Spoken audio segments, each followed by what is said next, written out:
ताज्या बातम्यांसाठी महान करेला सबस्क्राइब करा आणि बेल आयकॉनला क्लिक करा।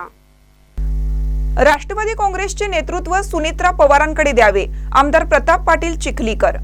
राष्ट्रवादी काँग्रेसचे नेतृत्व सुनेत्रा अजित पवार यांनी करावं अशी मागणी आमदार प्रताप पाटील चिखलीकर यांनी केला आहे। उपमुख्यमंत्री अजित पवार यांचे विमान अपघातात दुर्दैवी निधन झाल्यानंतर राष्ट्रवादी काँग्रेस अजित पवार गटचे नेतृत्व कोण करणार असा प्रश्न सर्वांनाच पडला आहे।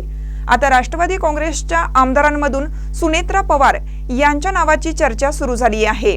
तसेच उपमुख्यमंत्रीपदीही सुनेत्रा पवार यांना द्यावे अशी मागणी करण्यात येत असल्याचे आमदार प्रताप पाटील चिखलीकर यांनी सांगितलं। पाहूया ते काय म्हणतात।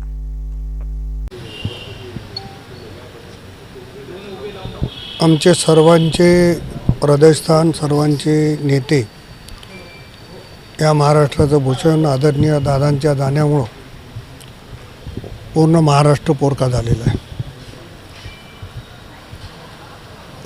कालच दादावर अंतिम संस्कार करण्यात आले आणि पूर्ण महाराष्ट्र शोकसागरात बुडालं। त्यामध्ये नांदेडची जनता आठवण विसरू शकणार नाही, कारण 25 तारखेला हिंददी चादरच्या निमित्तानं जवळपास पूर्ण दिवसभर दादा नांदेडमध्ये होते आणि तो क्षण पण नांदेडकरांनी अनुभवलेला आहे। त्यामुळं उद्या सर्वपक्षीय शोकसभेचे आयोजन करण्याची सूचना काही आमच्या सर्वपक्षीय नेत्यांनी दिली। त्यामुळं या ठिकाणी सर्वपक्षीय शोकसभेचं आयोजन करण्याची भूमिका आम्ही घेतलेली आहे। सुनेत्रा पवार यांना उपमुख्यमंत्री करा अशी मागणी होती। दादांच्या जाण्यामुळं जी काही पोकळी दादांच्या जाण्यामुळे जी काही पोकळी झालेली आहे ती जर भरून काढायची असेल तर आदरणीय सुनेत्रा वहिनी पवार यांनीच नेतृत्व केलं पाहिजे अशी माझी देखील स्वतःची भूमिका आहे। आणि शेवटी पक्ष एकसंघ चालवायचा। शेवटी महाराष्ट्रामध्ये दादांनी जे कार्यकर्ते जपलेत त्यांना सगळ्यांना सांभाळून घ्यायचं। वहिनीवर दुःख जरी असेल, दुःखाचा डोंगर जरी असेल, तर त्यांनी स्वतः या महाराष्ट्राचं नेतृत्व करावं, राष्ट्रवादीचं नेतृत्व करावं ही भूमिका माझी निश्चितपणे आहे। वेग आला होता। असं आहे की आपण एकंदरीत महानगरपालिकेच्या निवडणुका जर बघितल्या तर काही ठिकाणी दोन्ही पक्ष एकत्रितपणानं लढले। शेवटी निर्णय तो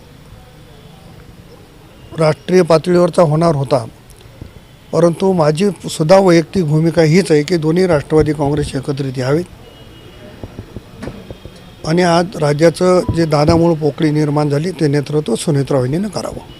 विधानसभेनंतर 5 वेळेस दादा नांदेडला आले, विशेष लक्ष नांदेडला होतं आणि तुम्ही पक्षवाढीसाठी केलं। मी स्वतःला भाग्यवान समजतो। कालही बारामतीमध्ये अनेक पक्षाच्या अनेक मान्यवरांनी माझ्यासोबत, घाटे साहेब होते, मोहन अण्णा होते, सगळीच मंडळी होती, ते सगळे असंच म्हणत होते की काय नांदेडवर प्रेम होतं की तुम्ही बोलवलं, नांदेडला आले नाहीत, असं झालं नाही।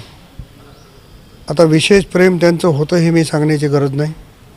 तसंच प्रेम पवार कुटुंबियाचं देखील नांदेडवर राहील अशा पद्धतीची अपेक्षा आहे। नांदेडला विशेष बळ देण्याचं सूचक वक्तव्य केलं। शेवटी नेता आहे, नेत्यांनी ती भूमिका घेतली, पण महाराष्ट्राला बळ देणारा नेता गेला हे दुःख सगळ्यांच्या मनामध्ये आहे। असा नेता होईल का? असा नेता आता होईल का? आता सुनेत्रा वहिनीच्या वेळ लागतो एखादा नेता घडवायचा, एखादा कार्यकर्ता। आम्ही जर एखाद्या कार्यकर्त्याला नगरपालिकेला किंवा ग्रामपंचायतीला, जिल्हा परिषदेला उभा करतो तर एकदम नाही करता येत। त्यांनी काही केलेलं काम त्याला उभा केल्याच्या नंतर यांनी जर आजपर्यंत महाराष्ट्र घडवण्याचं काम केलं तर त्यांनी काही एका दिवसात उभे राहिले नाही। त्याच्यामुळं सगळ्या गोष्टीला वेळ लागेल, पण निश्चितपणानं वहिनी त्यांची जागा भरून काढतील असं मला वाटतं। अनेक वर्ष तुम्ही काम केलं त्यांच्यासोबत, दादासोबत, अशी कुठली आठवण आहे तुमची? एक आठवण असेल तर मी सांगितली असती। माझ्याकडे अशा हजारो आठवणी आहेत। कालच्या 25 तारखेच्या कार्यक्रमामध्ये आम्ही सगळे मिळून होतो।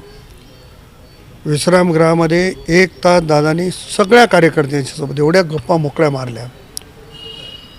आमच्या माधव पावड्यांनी एक प्रश्न विचारला तर त्यांना हसत म्हणाले, हो साहेब मी करणार आहे। म्हणजे इतक्या दिलखुलासपणाने दादा सगळ्यांशी बोलत होते।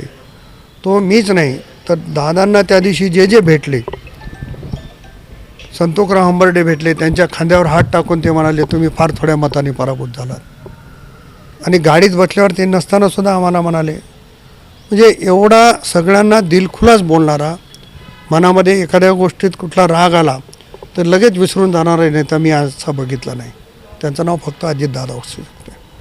भेट झाली का? काय त्यांची काय परिस्थिती? आणि परिस्थिती भावना बघा, शेवटी वडील आहेत ते. आपल्या डोळ्याच्या देखून मुलगा काय आणि पुतणा काय जातो हे त्यांना बघावं लागते. हे सगळ्यात मोठं दुःख आहे. तरी पण पवारसाहेब हिमतीने आलेल्या सगळ्यांचं स्वागत करत होते. मी जाऊन चरण स्पर्श केले.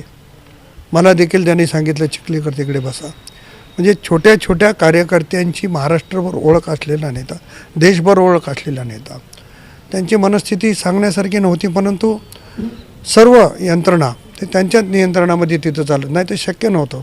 10-15 लाख लोकांच्या वर समुदाय आणि तेवढ्या समुदायाला कंट्रोल करणं मला वाटते शक्य झालं नसतं. शोकसभा कधी आहे, कुठे आहे आणि किती वाजता? शोकसभा उद्या आपण 31 तारखेला शंकरराव चव्हाण प्रेक्षागृहामध्ये सकाळी 11 वाजताचा वेळ दिलेला आहे. सर्व पक्षांच्या नेत्यांशी जवळपास माझं बोलणं झालेलं आहे आणि सर्व पक्षीय शोकसभा दादांच्या संदर्भानं आम्ही ठेवतो आहे. आणि मला असं वाटतं की सगळेच जण या शोकसभेला येतील. प्रदेश स्तरावरून कोणी येते? नाही, आपण फक्त जिल्हा स्तरावर ठेवल्यामुळं आपण कोणाला बाकी निमंत्रित केलं नाही, फक्त जिल्ह्याच्या मंडळीला निमंत्रित